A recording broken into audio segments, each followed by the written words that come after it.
Hello and welcome to the channel. On this channel, we talk about studying, working and living in the UK as a foreign national. If you're interested in topics like this, join the community by subscribing to this YouTube channel. Likewise, follow Pathway UK on Instagram and on Facebook for more information about life in the UK. Today's video will discuss traveling tips for packing and what to pack when moving to the UK. From the topic of this video I just mentioned, you can tell that the video would be sectioned into two parts. So yes, this video would be sectioned into two parts. The first part will talk about traveling tips for packing when you're moving to the UK to avoid stress. The second part will talk about what to pack when moving to the UK to avoid story that touches the heart. Without further ado, let's get into today's video.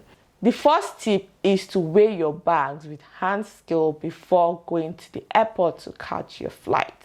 Now, you want to weigh your bag so that you do not exceed your allocated allowance for luggage.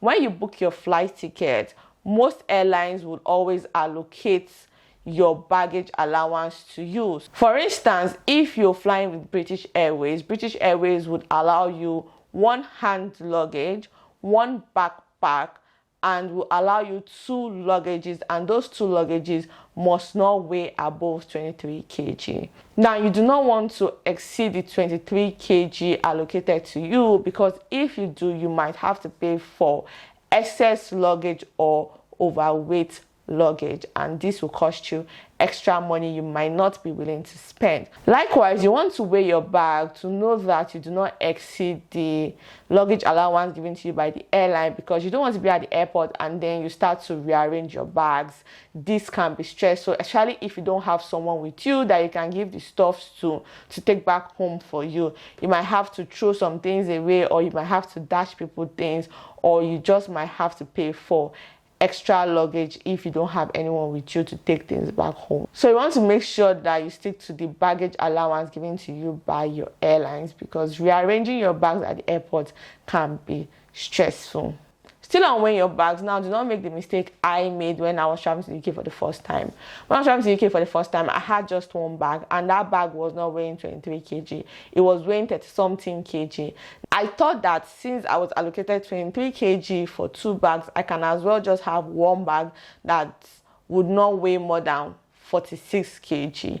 But I was wrong, because when I got to the airport, I was told I had to pay for overweight luggage if I want to carry just one bag, or I have to separate my luggage into two luggages so that each luggage does not weigh above 23 kg. Now, that was a bit unsettling to me when I got to the airport, because I had to buy Ghana Must Go, which was expensive. I had to sort out my things, which was stressful. I had to wrap the Ghana Must Go with plastic bag, which was another cost. And when I got to the UK, it was difficult to carry a wrapped Ghana Must Go with my other bag, with my hand luggage and my main bag. So yeah, so you just want to separate your bag into two. So please, if you're carrying more than 23 kg for one bag, do not think that because only one bag you have, they will allow you to carry it. No, please separate your luggage so it will be two luggages, like you have two bags, and each bag will not weigh more than 23 kg. Very important. Please do not make that mistake that I made. The second tip is to use light bags to pack your travel items. You don't want to use a bag that is heavy to pack your travel items, because if you buy a bag that weighs about 10 kg, you have just 13 kg left to use. So you have to put things that will not weigh more than 13 kg so that the overall weight of your bag will be 23 kg. You do not want the bag's weight adding to the overall weight of your luggage, so you will want to buy a bag that is light for your travel. This brings us to the third point. The third point is to use a durable bag. Although you do not want to use a bag that is heavy, you want to use a lightweight bag. You also do not want to use a bag that is flimsy. I don't know if anyone have noticed this, but at the airport, your bags are not handled with the most care. Your bags can fall off, it can rip, there's a whole lot of things that can happen to your bag. So what you want to do is you want to use a bag that is durable, a bag that can withstand that kind of rigorous activity. There's a way they do it at the airport. So what they do is that they wrap your bags with plastic wraps for extra protection to avoid your bags from having scratches or to avoid your bag from tearing. The fourth tip is to use bags with wheels so you can easily transport your bags yourself. You do not want to be at the airport and you're struggling to lift your bags because they do not have wheels. So you just want to be able to drag the bag easily. The good thing is that when you arrive to the UK, the roads in the airport are smooth and the passage in the airport are smooth, that you can easily drag your bag and your bag will like follow you. It will comply. You don't have to be struggling to drag your bag. So it's always preferable to have bags with wheels than bags that do not have wheels. So you don't have to be doing the heavy lifting. You just drag your bags. The fifth is to mark your bags for easy identification. At baggage collection, all bags tends to look the same. Now, what you want to do is that you want to mark your bag by tying a distinctive ribbon on your bags for easy identification. Now, this is for you to be able to identify your bag easily so that you do not pick another passenger's bag and vice versa. You don't want another passenger mistaking your bag as their bag. So you don't want to be stressing on who took your bag or whose bag did you take. So try to mark your bag so that you can easily identify your bag. The sixth tip is to check the UK's Home Office website for things you can and cannot bring into the UK. For example, I know that you cannot bring meat into the UK. So you want to check to be sure that what you're bringing in is not considered a contraband and it doesn't get you into trouble. The seventh is to check the airline's website on the things you can travel with that airline and the things you cannot travel with that airline. Now, the airline's restriction is always different from the UK's Home Office restriction. So you want to check both websites to be sure that you're not breaking any travel rules. You would also want to check how to pack your bag for the airline you are traveling with. For instance, some airlines you cannot travel with a certain quantity of liquid in your hand luggage. So if you have things like perf, liquid soap, or maybe medication that is beyond a certain quantity, you might have to dispose that item. Now, you want to make sure that you check the airline's website on things you can and cannot put in your hand luggage in particular, because anything in your hand luggage that is not allowed in hand luggages at the airport with that particular airline would have to be disposed. So you want to make sure that you're not losing valuable items like maybe your expensive perf or your medication or your expensive special body lotion or liquid soap and things like that. So do not put it in your hand luggage, put it in your main luggage where you check in. So you want to check that with the website so you don't make that mistake and lose some of your valuable liquid items, for instance. Now, there are other things like sharp objects and things like that that you probably might not put in your hand luggage. If you put it in your hand luggage, you will not be allowed to take it with you on the plane. It would be destroyed. Number 8 is to use transparent Ziploc bags to pack your foodstuff so that when they are checking your bags at the airport, they can easily see what is inside. You don't have to go through the stress of opening and closing or tying and untying a particular bag. So they see the content in that bag inside your main luggage. I don't even get what I mean. So to save yourself the stress, try to put your foodstuff or things that you need to pack in your bag in transparent containers or in transparent Ziploc bags so that they can be seen easily. The 9th tip is to pack at least a month's worth of supply so that you can be able to touch on everything you need to pack. The last but not the least is that you should familiarize yourself with everything in your bag. So as much as possible, make sure you pack your bag yourself so that you have an idea of everything that is in your bag, and so that contraband might not be slipped inside your bag without your knowledge. If someone is giving you a package to give to someone in the UK, make sure you know what is in that package. Because if you're caught with contraband at the UK's border, or you're caught with contraband maybe on your connecting flight to the UK, you can be in hot water, because the first question the immigration officer will ask you is, did you pack your bag yourself? And if you say yes, then you will be liable to the consequences of the item or the contraband found in your bag.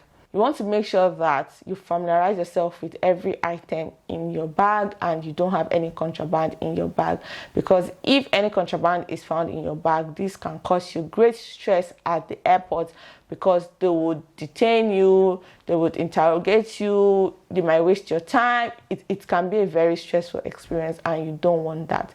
So that's why I said you have to check the Home Office website, the airline's website, to make sure that you don't have anything that will be considered contraband in your bag that can put you in trouble and make your trip stressful. Moving on to the second aspect of this video, which is what to pack when moving to the UK to avoid story that touches the heart. The first is documents. You want to make sure that you have all the original copies of the document you used to secure your UK visa when you're coming to the UK. If you're coming to the UK on a study visa or on a work visa, you want to make sure that all the documents you used to secure your job or you used to secure your admission, you also have it with you. Likewise, you also want to make sure that all your documents are in your hand luggage so that you can easily access them if needed. You don't want them to be in your check-in luggage, because if you are at the border and the immigration officer asks you for your documents, you will not be able to provide it, and this can lead to story that touches the heart. So as much as possible, any document you think they might need at the border, although they hardly check documents at the border, is on rare occasions they do, you just want to be on the safe side and make sure that all your documents is in your hand luggage with you at all times to avoid story that touches the heart. The second is stationaries. Now you want to have writing materials like a jotter, a pen, pencil, biro, whichever one works for you, in your bag, in your hand luggage. This is because at the airport you might be required to fill certain forms. You don't want to be waiting for the next person to give you pen, and the next person might want to use his or her pen. You don't want things to delay you and things that can lead to story that touches the heart. So you want to have your writing materials handy with you in your hand luggage. Moving on to clothes and footwear. In the UK, you will experience 4 kinds of season. That is winter, summer, autumn, and spring. And you would have to dress accordingly, meaning you would have to buy clothes based on the 4 seasons here in the UK. Now, you don't want to bring too much clothes from your home country. Just bring a couple of clothes, like your native attire to represent the culture, 1 winter jacket, and a couple of shoes and underwears. You don't want to bring too much clothes, considering that you would have to dress according to the season here in the UK. Now, I'm from Nigeria. In Nigeria, most of our clothes would be considered summer wears.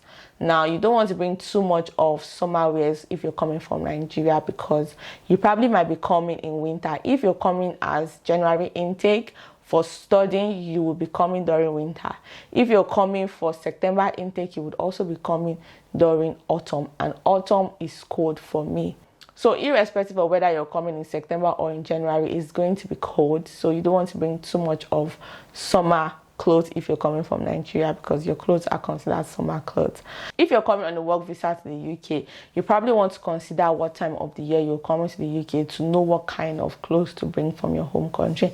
Now, whichever visa you're coming on, whether it's on a study visa or on a work visa, you honestly don't want to come with too much clothes, because you would definitely have to buy clothes here in the UK. And if you're coming from a tropical region like Nigeria, buying winter jackets in Nigeria is probably expensive than buying them here in the UK. So I would just suggest come with just 1 winter jacket, so that from the airport to your accommodation, you can just wear it so that you don't feel cold.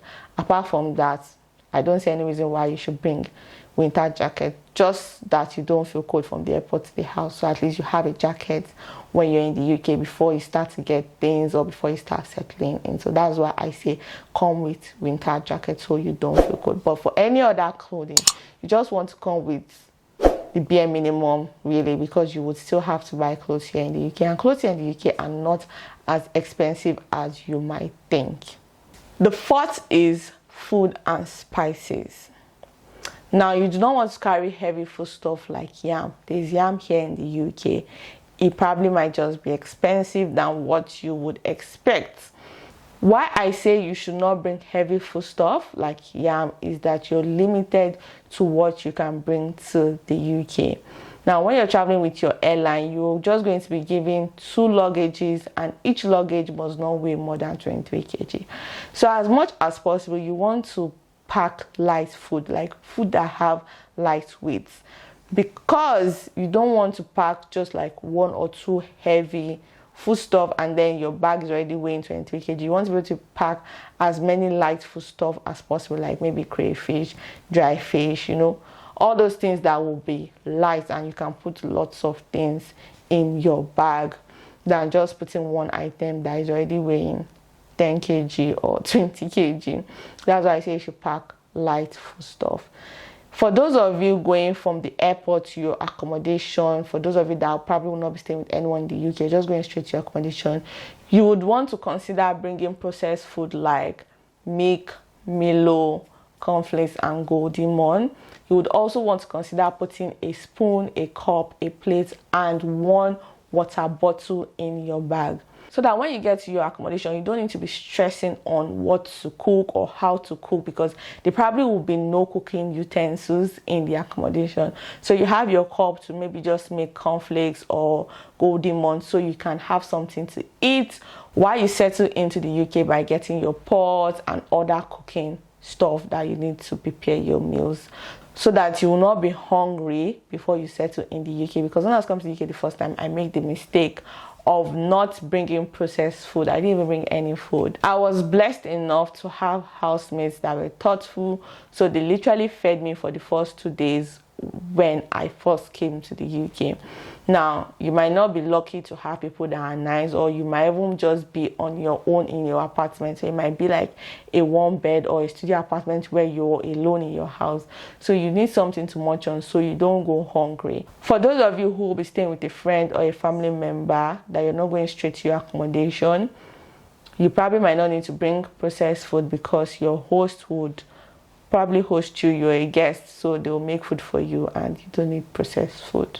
With that said, the 5th thing to consider is your hair and body care products. When you're coming to the UK, you might want to consider bringing your hair and your skincare product if you have any special products you use, because you probably might not be able to get it here in the UK easily, or you probably might not even get it in the UK at all. So you want to bring like a couple of months supplies of that special product you use for your hair and your skincare.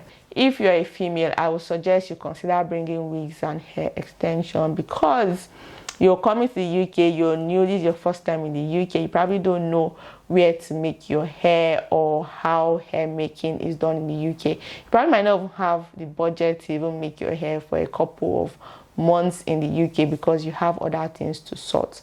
So what you want to do is you want to have your wig handy, so you can always wear your wig to slay. Likewise, you would also want to consider bringing hygiene products like your brush, your toothpaste, your sponge, and things to keep yourself clean for the first few days you would be in the UK, because you don't know where to get these things from easily. Even if you're to order online, it will take time for it to get to you. It will take like a day or 2 to get to you. So you just want to have like these things available to use, so at least you look clean for the first few weeks you are in the UK. You don't want to be looking all messy, and you don't want anything to stop you from doing what you have to do once you get to the UK. Now, on my channel, I have a video where I talk about things to do once you arrive to the UK. Now, there are things you must do once you arrive to the UK as a foreign national, like collect your BRP, tell your employer you're in the UK, or inform your school you're in the UK, register with the GP. There's a whole lot of things you have to do to settle into the new country. So you want to have your skincare products, your hair products, and you want to have your hygiene products so you can shower, look good, and go out to get things done. The sixth thing to bring when you come to the UK is money. Now, when you come to the UK, avoid bringing high denominations of pounds, especially the £50. Now, £50 is the king of money here in the UK. You hardly see £50 being spent here in the UK. If you take £50 to a store, they will probably put it under UV light to check whether the money is original or not. Now, what you want to do is you want to change your money in 20, 10, or £5. If they give you £50 when you're changing your money in your home country, it's fine. When you come to the UK, you can just deposit it into your bank account when you open a bank account in the UK. Another thing you can do is to open a domiciliary account in your home country and put your money in your domiciliary account and just have the card with you and spend money from your card. Still on money, when traveling to the UK, make sure you declare any amount of money that is with you when asked to declare the amount of money that is with you. And you don't want to carry some certain amount of money that you cannot declare, like maybe £100,000 or £50,000. Like, you don't want to be carrying this kind of money that can get you into trouble when you're coming to the UK. So just make sure you stick to the allowance you're allowed to bring into the UK, and make sure you declare whichever amount of money you are asked to declare at the airport. And you don't want to carry money that they can steal from your bag, because at times in the airport things miss from people's bag, and you don't want your money to be one of those things that miss from your bag. You don't want a story that touches your heart. So please just stick with money that you're comfortable with carrying to the UK. The last but not the least thing to pack when coming to the UK to avoid story that touches the heart is your medication. Now, in the UK, there are some medicines that you cannot buy off the counter in the pharmacy. There are some medicines that are considered controlled drugs here in the UK, and you can only get that kind of medicine if you've been given a prescription or if you've been given in the hospital. Now, if you have any underlying medical condition, please make sure you bring your medication that can last you for at least 2 months, so that when you get to the UK, you know you have 2 months to register with the GP and get a prescription, or register for a monthly prescription, so you can always buy the medication that you need to treat your underlying health condition. Please, let's avoid story that touches the heart. Bring your medication, because no matter what happens in the UK, if you go to the pharmacy, there are some drugs they will not sell to you if you don't have a prescription.